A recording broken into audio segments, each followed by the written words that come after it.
Hello à tous, j'espère que vous allez bien. Aujourd'hui donc on se retrouve pour une vidéo spéciale test de pinceau. Comme vous avez sûrement dû le voir par rapport au titre, je vais vous expliquer comment utiliser ces pinceaux, que ce soit là je vais vous présenter une seule marque parce que c'est celle que j'ai. Enfin j'en ai une autre mais celle-là, c'est la marque Zoeva que je vais tester en pinceau pour le teint. J'en ai d'autres mais je voulais vous présenter cela vu que cela c'est ceux que je viens d'avoir pour Noël. D'ailleurs j'ai fait des petits vlogs sur ma chaîne de vlog, donc du coup je vous mets ma chaîne de vlog à disposition juste ici et comme ça vous allez pouvoir aller voir tous mes vlogs. Donc il y a pour le moment sur ma chaîne de vlog il y a les deux jours de Noël, il y a une journée type dans ma peau pardon, et il y a tous les vlogs qui concernent mon voyage à Malaga.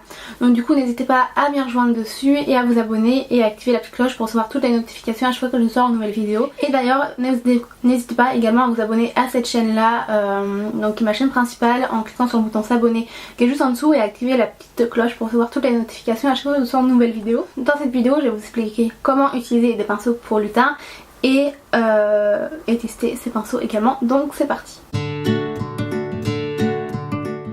Il faut savoir que les pinceaux Zoeva sont présentés dans une boîte en carton comme ça. Normalement je crois que c'est vegan parce que c'est le set que je vais vous présenter, c'est le vegan face set et il me semble que tous les produits de chez Zoeva sont vegan. Donc du coup voilà le set 6 brushes more clutch.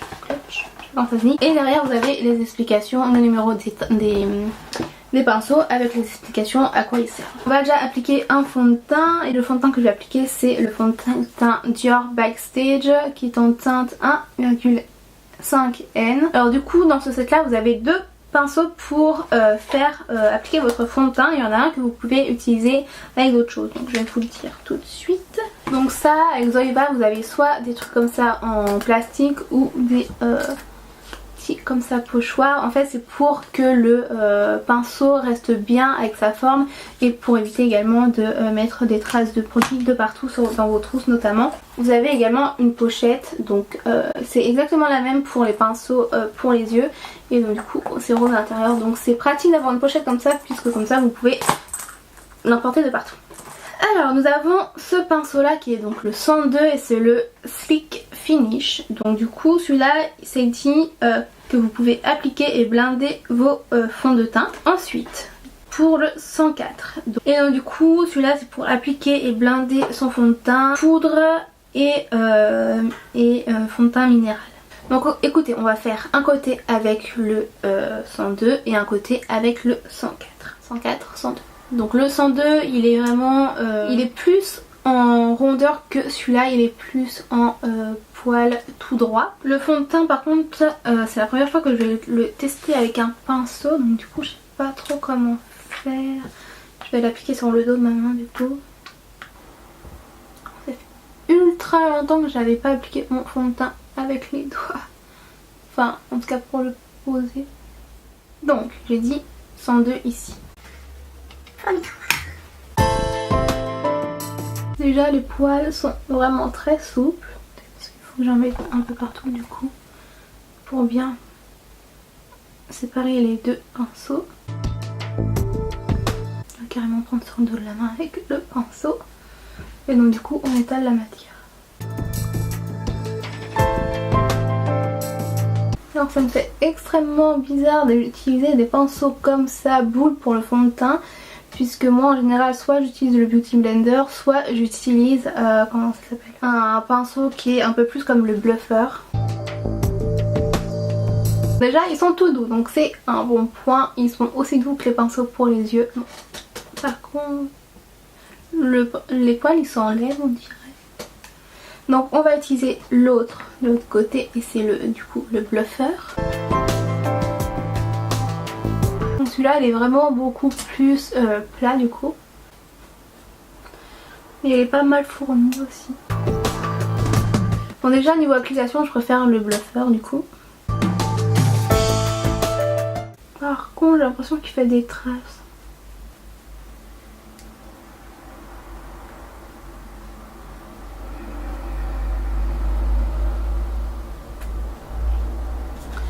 Je vais vous rapprocher. Je sais pas si vous allez bien voir. Mais de ce côté là il fait des traces je trouve. J'aurais dû faire un petit zoom avec le montage mais je sais pas si vous allez voir mais il y a comme des petits traits. C'est dommage. Et de ce côté là il n'y a vraiment pas de traits.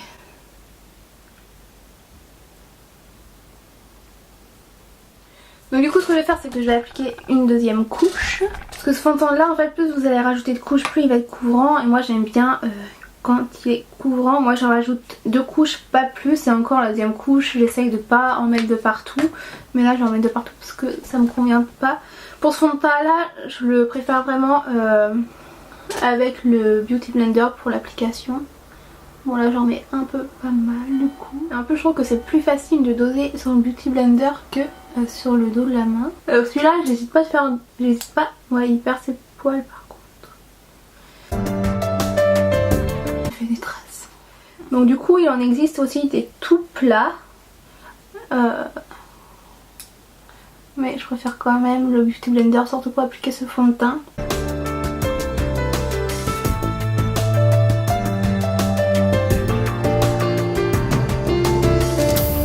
Avec celui-là c'est plus difficile de faire des ronds. Celui-là il faut vraiment plutôt étirer la matière vers l'extérieur. Au niveau de l'application je préfère quand même le 102. Donc du coup c'est le Slick Finish. Parce que l'autre il fait des traces. Après je me demande si ça vient pas du fond de teint également qui est peut-être un peu trop épais pour ses points chauds. Je trouve qu'avec le 102 il est beaucoup mieux appliqué le fond de teint. Donc voilà. Pour le fond de teint, je vais appliquer directement mon Fix Plus. En fait le Fix Plus vous pouvez vraiment l'appliquer quand vous le voulez. Donc là c'est juste histoire de fluidifier un petit peu le fond de teint et que ce soit un peu plus naturel. Bon en général j'aime bien également mettre le Fix Plus une fois que mon teint est fait entièrement avec la poudre pour que les matières se mélangent entre elles. Donc on va le garder à côté de nous. Juste à ce temps qui sèche. C'est le concealer Bluffer et il me semble que j'ai un pinceau qui y ressemble mais je sais pas si c'est de la marque de Zoeva dans les pinceaux. Non ça doit pas être de la marque Zoeva, je sais plus exactement. Donc du coup ça c'est pour appliquer et blender le correcteur.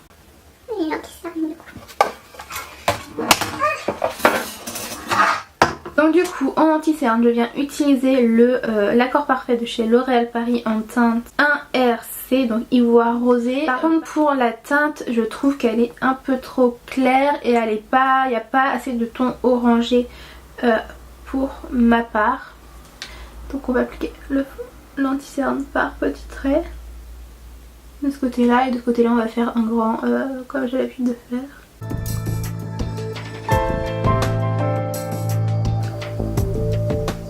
Donc ça va être très pratique pour appliquer l'anti-cerne au niveau du coin de l'œil.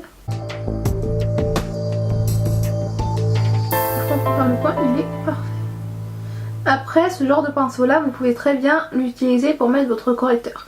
Donc le correcteur c'est vraiment complètement différent de l'anti-cerne. En fait le correcteur va permettre de corriger donc soit la couleur, votre cerne etc. Et en fait l'anti-cerne va vraiment couvrir le correcteur. Je sais pas si mes explications sont très claires. Et l'anti-cerne va vraiment camoufler le reste du cerne. En fait si vous voulez le correcteur et l'anti-cerne sont vraiment complémentaires puisque en fait le correcteur va permettre de corriger et votre anti-cerne va permettre d'illuminer également mais corriger un petit peu mais beaucoup moins que le correcteur.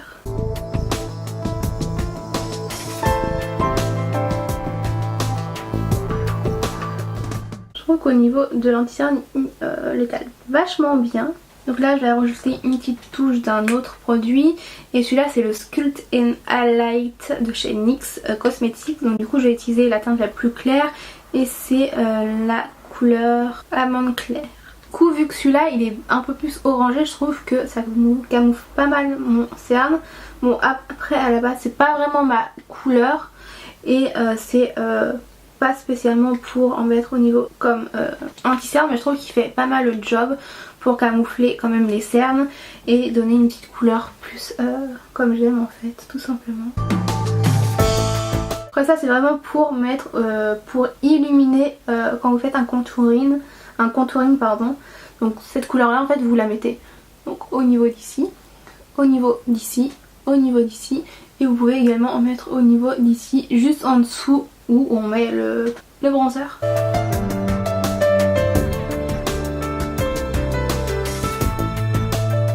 Après j'ai vraiment pas l'habitude d'appliquer d'anti-cerne avec un pinceau, je préfère vraiment le Beauty Blender, mais celui-là il est vraiment très pratique pour, vous savez, rentrer dans le coin interne de l'œil pour bien camoufler. Donc maintenant je vais voir si on peut pas appliquer du bronzer en crème avec un des pinceaux. Ça, le carton, je vous conseille quand même de le garder pendant, je sais pas, 1 semaine, 2 semaines, le temps de vous familiariser et de repenser à quoi servent les pinceaux. Il y a tellement de pinceaux qu'on est souvent perdu. Donc du coup vous avez le numéro 110, c'est le Face Shape. Donc du coup en fait celui-là c'est pour, alors attendez, appliquer, c'est pour faire le contouring avec un produit crème ou en poudre, ou un produit en poudre. Est-ce que je fais le contouring en crème? Non, ce que je vais faire c'est que je vais appliquer un bronzer normal en poudre, et celui-là, que du coup celui-là il va vraiment épouser la forme de votre creux. J'ai bien envie de tenter le contouring crème quand même. Allez, on y va. Donc du coup pareil, je prends le Cult and Highlight. Donc comme d'habitude on va faire des petits points. Hop. Pareil, je vais faire par étapes parce que ce produit je trouve qu'il sèche rapidement, et donc du coup ça risque d'être plus difficile à estomper. Vraiment très pratique pour faire, oula, pour faire le contouring. Il faut vraiment bien estomper la matière par contre. De toute façon on va venir illuminer après pour corriger un peu tout ça. Putain, une grosse race. Je vais prendre un pinceau avec le fond de teint pour estomper un peu tout ça parce que c'est un peu une catastrophe. Pourquoi j'ai fait ça? Donc là on va illuminer un peu tout ça parce que je vais prendre le truc pour l'anti-cerne du coup.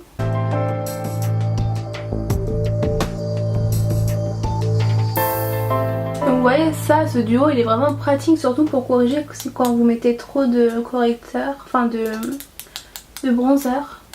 Ça c'est chiant par contre, le bruit. Pour donner un coup de propre parce que là ça faisait un peu peur. Vraiment l'appliquer en petite quantité du coup. Et on va blender tout ça du coup.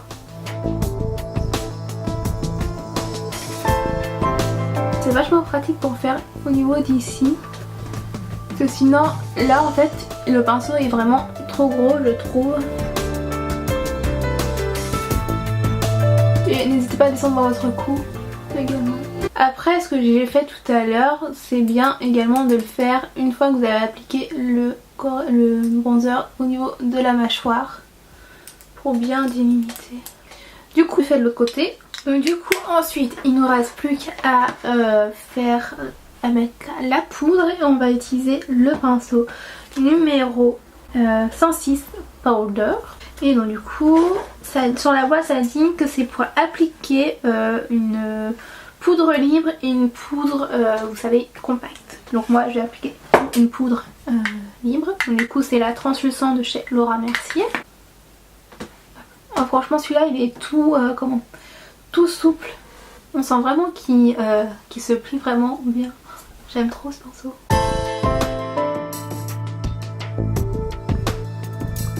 Petit conseil, si vous voulez éviter que votre anti-cerne ou votre correcteur filme dans les ridules, appuyez, tapotez sur votre cerne pour éviter les marques.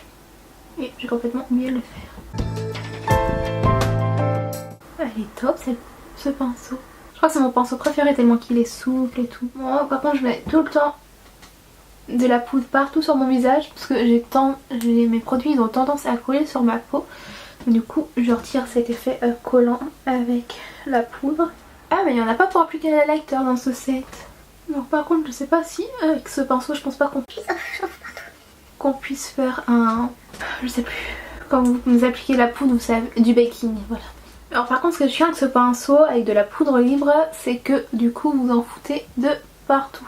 Du coup il nous reste plus qu'à appliquer un dernier truc, le blush. Alors du coup il reste plus qu'à utiliser le 128 Cream Cheek. Et donc du coup celui-là c'est pour appliquer du blush, que ce soit en poudre ou en crème. Donc moi j'ai pas de blush en crème. Je viens appliquer ce blush là qui vient de la palette Face Form Contouring and Blush Palette de la marque Sleek. C'est bizarre parce que ce pinceau là il est vraiment tout... Il est tout fin contrairement à ceux que j'ai l'habitude d'utiliser. Et on applique le blush.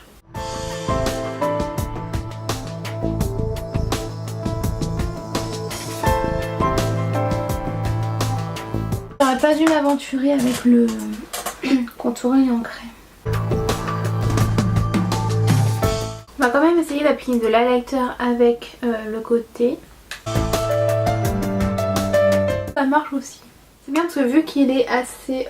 Enfin il est pas épais, vous pouvez très bien l'utiliser sur le côté pour appliquer l'highlighter. Donc du coup voilà comment utiliser ces petits pinceaux. J'aime bien les pinceaux à part celui pour faire le contouring en crème, puisque je trouve qu'il est vraiment trop épais pour pouvoir appliquer quelque chose de crème, surtout au niveau du contouring. Mais sinon je pense que pour appliquer le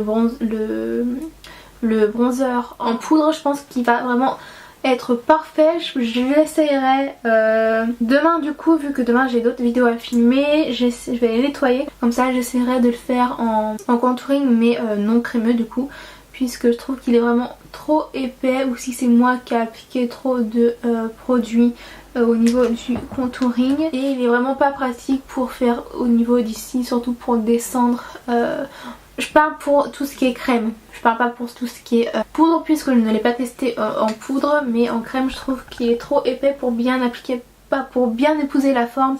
Mais sinon tous les pinceaux je les adore. Celui que j'ai kiffé le plus c'est celui qui est pour utiliser la poudre, puisqu'il est vraiment tout souple, on sent qu'il est très léger sur le visage, franchement il est parfait. Celui que j'ai bien aimé également c'est le pour appliquer le blush, parce que je trouve qu'il épouse vraiment bien la forme de ma joue, et il est très pratique également pour appliquer de l'highlighter mais sur la tranche du coup du pinceau. Et voilà, la vidéo est pour ça terminée, j'espère qu'elle vous aura plu, n'hésitez pas à la liker si c'est le cas, à me dire en commentaire si vous voulez une vidéo comment utiliser ces pinceaux pour les yeux, puisque c'est la vidéo que vous êtes en train de regarder, c'était un peu mélange de tests de ces pinceaux, d'explications comment utiliser des pinceaux, etc. Pour le moment je ne sais pas comment je vais nommer cette vidéo, mais franchement c'est une vidéo explicative de ce petit set à pinceaux. Donc j'espère que ce petit concept vous a plu, n'hésitez pas à me dire en commentaire si vous voulez plus de vidéos conseils par rapport, que ce soit pour du contouring, si vous avez besoin de conseils sur n'importe quel sujet, n'hésitez pas à me partager ce que vous avez envie de voir sur ma chaîne en espace commentaire. Et donc du coup également... Chou, il y a mon chat qui dort là, trop chou. De moi fait des bêtises. Et c'est pas bien.